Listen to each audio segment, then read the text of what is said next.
सब सब कातिल हैं भारत माँ के, मैं किस किस को नादान कहूं।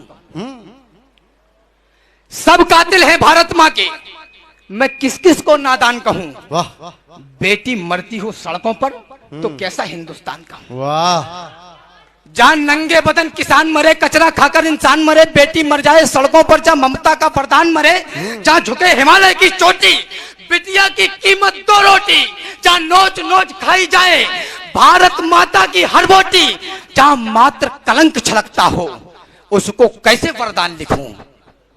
बेटी मरती हो सड़कों पर तो कैसा हिंदुस्तान। वाह वाह वाह वाह। एक खंड काव्य है पद्मावत पर, उसके कुछ अंश यहाँ प्रस्तुत कर दे। बहुत ही अद्भुत।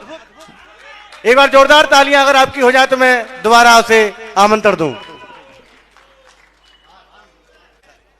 अभी पिछले दिनों से बुंदेलखंड में हूं, उससे पहले मैं 1.5 साल राजस्थान रहा और अब मैं बुंदेलखंड में हूं। भाई साहब का, नितिन भाई साहब का फोन पहुंचा और मुझे आना पड़ा। आदेश मैं मानता हूं क्योंकि ये वो लोग हैं जो शुरुआती दौर में जब मैं लड़खड़ा रहा था तो मेरी उंगली पकड़ी। और आज का दिन मेरे लिए इसलिए भी अच्छा है कि जिन लोगों को देखकर, पढ़कर, सुनकर, देखकर बड़ा हुआ, उनके सामने कविता पढ़ रहा हूं और वो लोग तालियां भी बजा रहे हैं। वाह, इससे अच्छा मेरे लिए और कुछ नहीं हो सकता। मैं आप बिल्कुल बेशक बेशक। बुजुर्गों के चरणों में प्रणाम करता हूं। और आप डॉक्टर नितिन मिश्रा के संचालन में पढ़ रहे हैं, ये इससे भी बढ़िया कुछ और बात नहीं हो सकती। इससे अच्छा मैं शुरू करता हूं। समय की अपनी सीमा। अभी एक 2-3 साल पहले फिल्म बनी माता पद्मावती, उस पर बहुत सारे, पूरा देश आक्रोशित हुआ और बड़ी सारी घटनाएं हुई। मैं 4 पंक्तियों में ऐसे बड़े और पवित्र विषय के 4 पंक्तियों में लिख के जिज्ञासा मैंने ठंडी नहीं की। मैंने प्रयास किया कि खंड काव्य तक की यात्रा पूरी हो। उसमें कितना सफल हुआ ये तारीख तय करेगी, लेकिन कुछ एक छंद में मेरा आज्ञा है नितिन भाई साहब की, तो मैं आप लोगों के बीच में रखता हूं। दृश्य सिर्फ इतना है कि दिल्ली से रावल रतन सिंह को छुड़ा के ले जाया गया है चित्तौड़, बस, और गोरा बादल दिल्ली में बलिदान हुए हैं। यहां से मैं शुरू करता हूं और कुछ एक छंद रखूंगा। मैं चाहता हूं आप लोग थोड़ा सा ध्यान से सुने क्योंकि मैंने इसको बड़ी लगन और मेहनत से लिखा है। कि रतन सिंह आजाद हुए तो खिलजी खिसियाया था, घर में ही मिली पराजय। अरे वो डॉक्टर मोगली, अब थोड़ा सा बैठ जाओ, मैं शुरू हो रहा हूं। रतन सिंह आजाद हुए तो खिलजी खिसियाया था, घर में ही मिली पराजय के कारण वो तिल लाया था। मेवाड़ धरा के कुछ सैनिक पिंजड़े को तोड़ गए थे और मुगलियों की आंखों को लज्जित छोड़ गए थे। गोरा बादल चचा भतीजे लाखों पर भारी थे, युद्ध कला के करतब उनके सचमुच तलवारी थे। बिना शीश के युद्ध लड़ा था, कथा अमर कराए, जीत गई रजपूती और मुगलों के मुंड झुकाए। इधर नगाड़े बजे, उधर दिल्ली में मातम छाया और अहंकारी खिलजी खुद ही खुद में झल्लाया। बोला सेना से मुस्तंडो जाओ और मर जाना, अपने बेहूदे चेहरे मुझको अब नहीं दिखाना। दिल्ली जैसे बड़े दुर्ग की रक्षा न कर पाई, चंद सैनिकों के हाथों घर में ही मुंह की खाई। वो आजाद परिंदे से आए और उड़ा ले गए, तुम तलवार न खींच सके, वो राजा छोड़ा ले। जिंदाबाद। वाह, अरे क्या दृश्य खोला है, वाह, अद्भुत है। तलवार न खींच सके, वो राजा छोड़ा ले गए। उसने मुझको ललकारा है, मैं उसको ललकारूंगा। घर में घुसकर मारा है, घर में घुसकर मारूंगा। हाथी घोड़े सजवाओ, भाले पर्ची उठवा लो, सारी तलवारें तीर कटारी पर धारे रखवा लो। कूच करो चित्तौड़ दुर्ग की घेराबंदी कर दो, जो आंखें पद्मिनी को देखे वो आंखें अंधी कर दो। बूढ़े बच्चे विधवाओं पर रहम नहीं तुम खाना, तीरों से ना जीत सको तो छुपकर तीर चलाना। तबे पांव चित्तौड़ चलो तुम, भनक न हो दुश्मन को, मैं गर्दन से दूर करूंगा रतन सिंह के तन को। तो खिलजी अपनी सेना लेकर पहुंचा उस माटी में, बलिदानी धरती के ऊपर मेवाड़ी घाटी में। एक मुफ्त सेना को रोका, जोरों से चिल्लाया और कायरों के समूह को एक फरमान सुनाया। जो ही सैनिक पड़े सभी का सहसा मन कुलाया, किला नहीं था सन्मुख उनको काल खड़ा दिखलाया। सैनिक बोले माफ करो, हम अंदर ना जाएंगे, है विशाल दरवाजा, इसको तोड़ नहीं पाएंगे। तोड़ पाए तो महाराज हम अपना कफन सिलेंगे। किले के अंदर सोए हुए मेवाड़ी सिंह मिलेंगे, सोए शेर जगेंगे तो फिर सबकी रूह हिलेगी।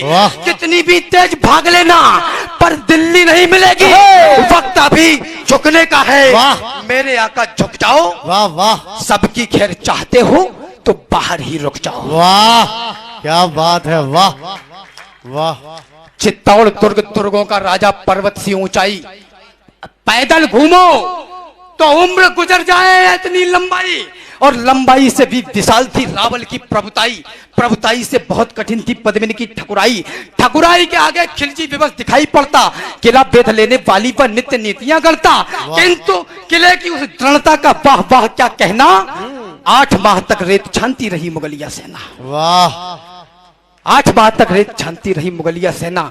ऐसा नहीं कि सूर्य चमकना अपना छोड़ गए थे, ऐसा नहीं वो लड़ मरने का सपना तोड़ गए थे, ऐसा नहीं मुगल सेना का पैरा सख्त हुआ था, ऐसा नहीं कि ठकुराई का ठंडा रक्त हुआ था, ऐसा नहीं कि शेर मांद में छुपकर बैठ गए थे, ऐसा नहीं मृत्यु के भय से छुपकर बैठ गए थे, ऐसा नहीं कि उनकी तलवारों पर धार नहीं थी, ऐसा नहीं कि मेवाड़ी मिट्टी खुददार नहीं थी। वाह वाह वाह वाह, केवल एक यही भय था जो उनको रोक रहा था।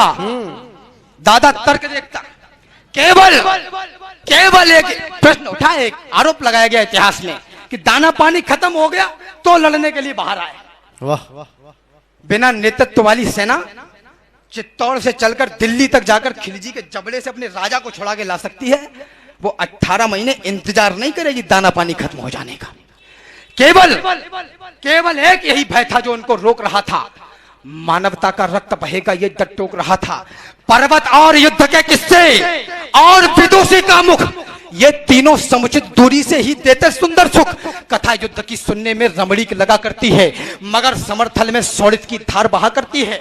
बच्चे अनाथ होते हैं, बहुएं विधवा हो जाती हैं, तभी युद्ध की असली सूरत मित्र नजर आती है। तो यही सोचते थे रावल की अगर लड़ाई होगी तो ये सच है दुनिया में अपनी ठकुराई होगी, अपनी ठकुराई होगी तो हर जगह बड़ाई होगी, और बड़ाई की कीमत सचमुच योद्धा ही होगी।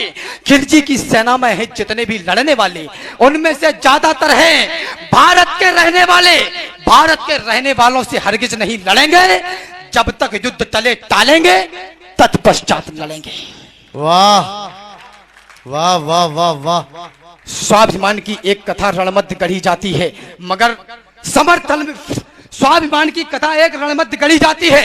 इधर किले के भीतर भी एक जंग लड़ी जाती है, माताएं सुने, इधर किले के भीतर भी एक जंग लड़ी जाती है। शाका इधर इधर उधर जौहर, क्या तालमेल अलबेला, मातृभूमि की रक्षा में क्या हुआ खेल अलबेला। स्नान ध्यान के बाद हाथ जब एक लिंग के जोड़े, लगी भवानी जब पहने थे लाल रंग के जोड़े, लाल रंग के जोड़ों संग सारे श्रृंगार किए थे। वो सारे श्रृंगार माता ने अंतिम बार किए थे। पहला श्रृंगार आंख में जब काजल की धार लगाई, आंसू छलक ना पड़े तभी लक्ष्मण रेखा बनवाई। दूजा श्रृंगार भाल पर माने जब बिंदी को धारा, ऐसा लगा माता ने मस्तक पर दिनकर अवतारा। तीजा श्रृंगार होठ पर माने लाली को लगवाया, अंगारों से अदर हो गए, अग्नि कुंड दहकाया। चौथा श्रृंगार मात पद्मिनी का आज विश्व ने देखा, जब माँ ने माथे पर डाली स्वाभिमान की। वाह वाह वाह वाह वाह वाह वाह। श्रृंगार पांचवा हाथों की मेहंदी से बोल रहा था, स्वाभिमान का रंग नई पीढ़ी में घोल रहा था। छठवां श्रृंगार कर्ण कुंडल मनमाने लटक रहे थे, जैसे कोई देशभक्त दीवाने लटक रहे थे। श्रृंगार 8वां 7वां नथनी क्या मर्यादा धार रही थी, उसके आगे पवित्रता भी खुद को हार रही थी। श्रृंगार 8वां स्वाभिमान की रेखा ढाक रहा था और मर्यादा के दर्शन को बाहर झांक रहा था। वाह वाह वाह वाह वाह। अब तक रण में राजपुतानी खेल आपने देखा, लेकिन नहीं भुलाया जा सकता जौहर का लेखा, नहीं भुलाया जा सकता 16,000 माओ को, नहीं भुलाया जा सकता नवनेली कन्याओं को, नहीं भुलाई जा सकती कन्याओं की अटखेली, नहीं भुलाई जा सकती वो दुल्हन नई नवेली, नहीं भुलाई जा सकती वो गर्भवती योद्धानी, नहीं भुलाई जा सकती है कभी पद्मिनी रानी। वाह वाह।